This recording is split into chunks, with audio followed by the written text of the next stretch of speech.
up this morning and I pray to the Most High. The sun is shining so bright. I'm blessed to live this life.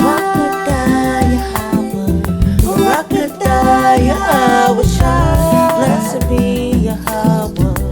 Blessed be Yahweh. Shalom, sisters. Shalom, shalom. First and foremost, I want to give all the glory and praise to the Most High, Yahweh Shemel Shai.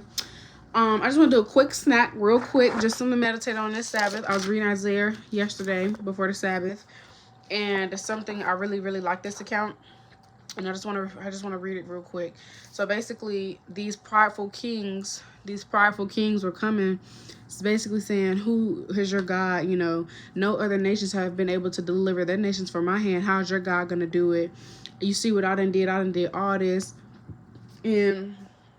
Just being prideful. That's what they do. That's who they are. They're prideful. And really, it's the Lord doing all these things. And even when Hezekiah was finna get sick, he was finna die. But I noticed two things. I noticed one thing that he did in both of those situations. When he was finna get sick, well, he was sick. When he was finna die, and when Israel was being threatened, the first thing he did was turn to the Lord. And so there's gonna be times in our lives where things get stressful, and you feel like it's a lot going on. You feel like it's a lot on your plate. Telling how Hezekiah was feeling at that moment, with knowing that he was about to die. No telling how he was feeling at that moment, knowing that these kings are trying to attack Israel. Right? We've never been in that situation, or not yet. And so he's in his flesh just like us. So we don't know what his mind was going through, what he was thinking, and even spirits hopped on our foremothers and forefathers. But the first thing he did was turn to the Lord. He rent and took his clothes off. He put some sackcloth on, but he turned to the Lord. And that's why Paul said, Romans 15:4, whatsoever things are learned aforetime written for our learning. These things in the Bible are written for our learning. So we have these accounts of righteous foremothers and our forefathers, and we see what they did in these situations. And that's why it's important to read, so we know how to move. And so we see our forefather, the first thing he do is turn to the Lord, right? When he was going through troubling times, and how much more us. So I just want to encourage sisters that to turn to Yahweh Shema Shah with everything that you go through. And life is going to get heavy sometimes. This walk is not peaches and cream. And our first reaction can't be flight. It got to be fight. We got to stand 10 toes down, and we got to fight. We can't immediately go to stress and worry, and we just got to call upon the name of the Lord. When you feel like a lot is on your plate and a lot is when you're down, you got to call upon the name of the Lord. And there's going to be spirits that hop on you. There's going to be people around you. Job's wife said, she said, curse. I don't even want to repeat it. Y'all know what I'm talking about. She said some madness. There's going to be people tell you, give up on this truth. Just, the Lord ain't going to work that out. Just give up. How your God going to deliver you? Satan is going to hop on people. This is real life. Satan don't want us to get in his kingdom, so Satan's going to throw everything at you to get you to distract you, to get you to not get the kingdom, to get you to not call upon the name of the Lord. But like Hezekiah, when he was on his deathbed, he turned to the Lord. When these heathens were trying to attack him, he turned to the Lord. And so, yeah, he might have... there's also another account in Kings where a king, he turned to the Lord, but it said that king was fearful. Like I think it was about the account with that Asa, A-S-A. And so I think it's in... Hold on, let me see if I can find it. But it might have been in Chronicles, but basically it said that he was scared, but he still turned to the Lord. So that goes to show, like, spirits of fear hops. It's just a spirit, of course, but we're in this flesh, and so we can read about someone where a spirit of fear hopped on them, but they still turned to the Lord. And they linked on the Most High Yahweh Shema Shah for their strength, rebuking that spirit and naming Yahweh Shema Shah, Lord willing. So it's just beautiful that we have these accounts in the scriptures that we can relate to, and that we can look at and see what our forefathers and them did. Hold on, let me see if I can find that account, so I'm not just talking my belly. The account I wanted. I mean, it is, but okay, so it's the account I wanted. He was fearful, but I thought it was an account where they'd still turned and prayed. I mean, somebody did pray, but it wasn't him. I'm going to still read it, though, for edification's sake. But that's not the account I don't think I'm looking for. It might be. Maybe I'm just interpreting it wrong. But it's 2 Kings 6:15. And when the servant of the man of God was risen early and gone forth, behold, an host compassed the city, both of horses and chariots. His servant said unto him, Alas, my master, how shall we do? And he said, Fear not, for they that be with us are more than they that be with them. And Elisha prayed and said, Lord, I pray thee, open his eyes that he may see. And the Lord opened the eyes of the young man. And he saw, and behold, the mountain was full of horses and chariots of fire round about Elisha. And when they came down to him, Elisha prayed unto the Lord and said, Smite this people, I pray thee, with blindness. And he smote them with blindness according to the word of Elisha. And Elisha said unto them, This is not the way, neither is this the city. Follow me, and I will bring you to the man whom you seek. But he led them to Samaria. And so even spirits of fear hopped on our forefathers and foremothers, but we still have to pray and rebuke those things. So don't be fearful about new seasons and things you're coming. Don't be fearful about challenges. Right? Because we can do all things we have by Shema Shah. But let me get that account I read today in in Isaiah. So,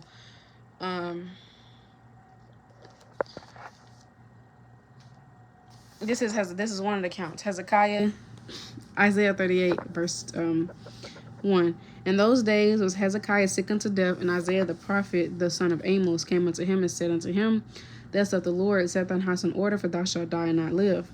Then Hezekiah turned his face toward the wall and prayed unto the Lord, and said, Remember now, O Lord, I beseech thee, how I have walked before thee in truth and with a perfect heart, and have done that which is good in thy sight. And Hezekiah wept sore. Then came the word of the Lord to Isaiah, saying, Go and say to Hezekiah, Thus saith the Lord, the God of David thy father, I have heard thy prayer, I have seen thy tears. Behold, I will add unto thy days 15 years.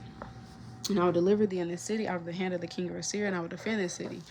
And so there's no telling how heavy he must have felt knowing that he was going to die. But the first thing he did was turn to the Lord and call upon the name of the Lord. So when we go through different things in our life and we feel heavy, we're feeling stressed out, we're feeling very worrisome, we have to turn to Yahweh Shemel Shah immediately. We can't be giving our minds over to heaviness. We can't be leaning on understanding. We can't be worrying and fretting immediately. There has to come a point on your walk where the first thing you do is call upon the name of the Lord. Because what else can you do? Who else is going to help you? Where else are you going to get your strength from? Only the Lord can get you through it. Only the Lord can give you a peace of mind. Only the Lord can work it out. So what else are you going to do? Why are you calling so-and-so? Why are you overthinking? Just call upon the name of the Lord and get into the precepts. You have to be able to make that a strategy in your walk. You have to be able to fight Satan. The first thing you do is call upon the name of the Lord. Because Psalms 15 say, Call upon me in the day of trouble, I will deliver thee. When all hell breaks loose, the first thing we do should be calling upon the name of the Lord. What else are you going to do? You can't call nobody. So you have to be able to make calling upon the name of the Lord the first thing you do before worrying. Shouldn't worry at all, but I know Satan help. Before you do anything, that should be the first thing you do. When trouble comes, call upon the name of the Lord. When they say that your rent late, call upon the name of the Lord. When they say you're not going to be able to ever do this, call upon the name of the Lord. When they say you're not going to be able to have kids, call upon the name of the Lord. Because the Most High gets the last say, so he's already written our life out. When they say your bills are late and you don't really got to know how it's going to get paid, call upon the name of the Lord. You have to be able to call upon the name of the Lord when things get troubling in your life and even when things aren't. Yahweh Shema Shah deserves all our praise. And I want to get Isaiah 37. Hold on.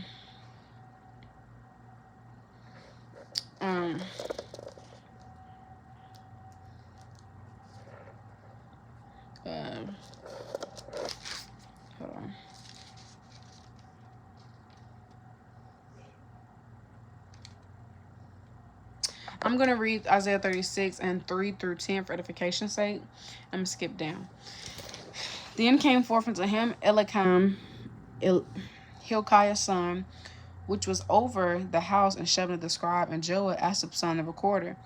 And Rabshakeh said unto them, Say ye now to Hezekiah, Thus saith the great king, the king of Assyria, What confidence is wherein thou trustest? I say, sayest thou, but they are but vain words. I have counsel and strength for war. Now on whom dost thou trust, that thou rebellest against me? Lo, thou trustest in the staff of his broken reed. On Egypt, whereof a man lean, it will go into his hand and pierce it. So is Pharaoh king of Egypt to all that trust in him. If thou say to me, We trust in the Lord our God, is it not he whose high places and whose altars Hezekiah have taken away, and said to Judah and to Jerusalem, Ye shall worship before this altar? Now therefore give pledges, I pray thee, to thy master the king of Assyria, and I will give thee 2,000 horses, if thou be able on thy part to set riders upon them. How then wilt thou turn away the face of one captain of the least of my master's servants, and put thy trust on Egypt for chariots and for horsemen? And am I now come up without the Lord against his hand his land to destroy it? The Lord said unto me, Go up against his land and destroy it. And then I'm going to Skip down to verse 14. Thus saith the king, let not Hezekiah deceive you, for he shall not be able to deliver you. Neither let Hezekiah make you trust in the Lord, saying, the Lord will surely deliver us. This city shall not be delivered unto the hand of the king of Assyria. Hearken not to Hezekiah, for thus saith the king of Assyria, make an agreement with me by a present, and come out to me, and eat every one of his vine, and every one of his fig tree, and drink every one of the waters of his own cistern. Let me skip down to verse 18. Beware lest Hezekiah persuade you, saying, the Lord will deliver us. Hath any of the gods of the nation delivered his land out of the hand of King Assyria? Where are the gods of Hamath and Arphad? Where are the gods of Sarphim, and have they delivered Samaria out of my hand? Who are they among all the gods of these land that have delivered their land out of my hand, that the Lord should deliver Jerusalem out of my hand? So basically, he being prideful. He like, don't tell me that you finna lean on your God, because all these other gods ain't never delivered their nations. How your God gonna do the same thing? Don't trust in your God. Don't let Hezekiah deceive you, saying to trust in your God. Your God can't do nothing. Just being prideful. And of course, he get destroyed and killed. All praise the Most High. And when Hezekiah found out, as Isaiah 37, and it came to pass when King Hezekiah heard it, that he rent his clothes and covered himself in sackcloth and went into the house of the Lord. He went to the house of the Lord. He went into the house of the Lord. And he sent Elkalim, who was over the household, and Shebna the scribe, and the elders of the priests covered with sackcloth, unto Isaiah the prophet, the son of Amos. And they said unto him, thus saith Hezekiah, this is a day of trouble, and of rebuke, and of blasphemy, for the children are come to the birth, and there is not strength to bring forth. It may be the Lord thy God will hear the words of Rabshakeh, whom the king of Assyria his master has sent to reproach the living God, and reprove the words which the Lord thy God hath heard. Wherefore lift up thy prayer for the remnant that is left. So he already knew that it was only the Lord that they were going to make it out of that. He said, it may be that the Lord thy God will hear the words of Rabshakeh. So he's basically saying, Lord willing, the Most High hear this and see this, which he did, because the Most High sees everything. And he sends judgment on them and humble them down.